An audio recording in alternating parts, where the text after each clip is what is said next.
Making your own paint is a super relaxing process, and here's how you do it. Add your pigment to a glass surface and make a well in the middle. Add gum arabic, distilled water, a drop of glycerin, and some honey. The honey will keep the paint a smooth and buttery consistency. Use a palette knife to blend the ingredients together. It will take a little while to combine.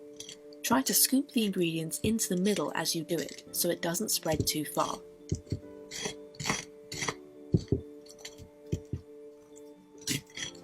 As you combine it, it will already start to resemble a bright and beautiful paint.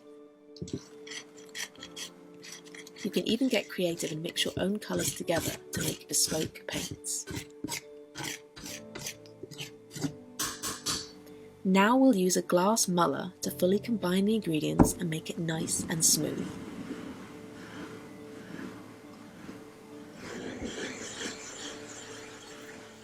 The muller will grind the remaining pigment into the paint and reduces lumps and bumps. It is also important for making the paint rich and even. Once done, use a scraper to pull the paints into a pile.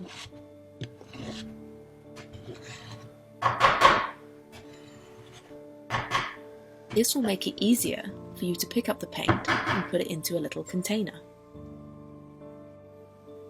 You'll need to leave your container of paint to set for a few days, and then once it's done, you can pop it in your art tray and you're ready to paint. Now you can add a little bit of water and start creating beautiful art.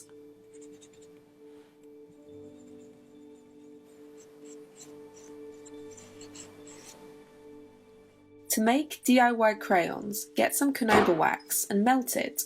Then add some colour pigment and give it a good stir.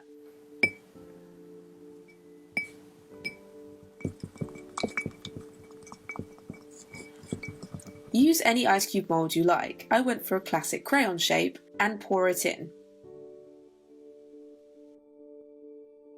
It will set really fast and not always to a smooth consistency. This is the joy of handmade items. What is that? Make lots of colours so you have a good variety of crayons. Just make sure you've made enough of each colour. Yeah. Pop them out when they're set and you can get using them. They also make a really fun sound. The colours are really vibrant and nice to use, and they make for an excellent gift as well.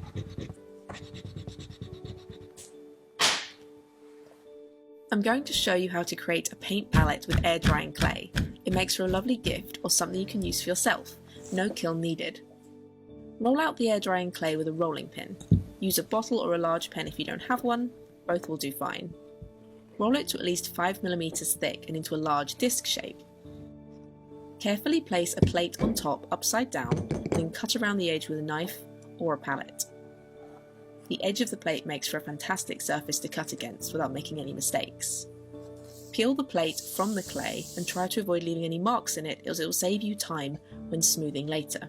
I want to create a moon shape, so I'm using a ramekin on the inside edge and cutting around this.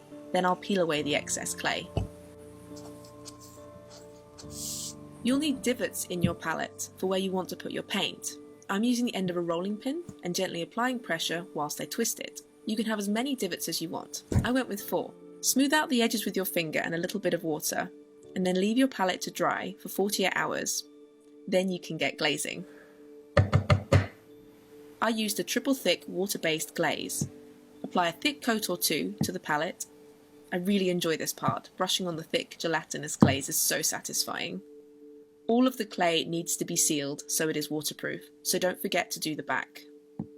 What's great about these palettes is you can make any shape or size that you want, and they always turn out really beautiful.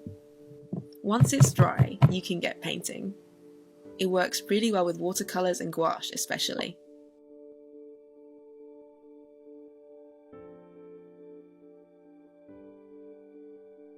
And then when you need to wash it, just use a damp cloth to gently remove any remaining paint.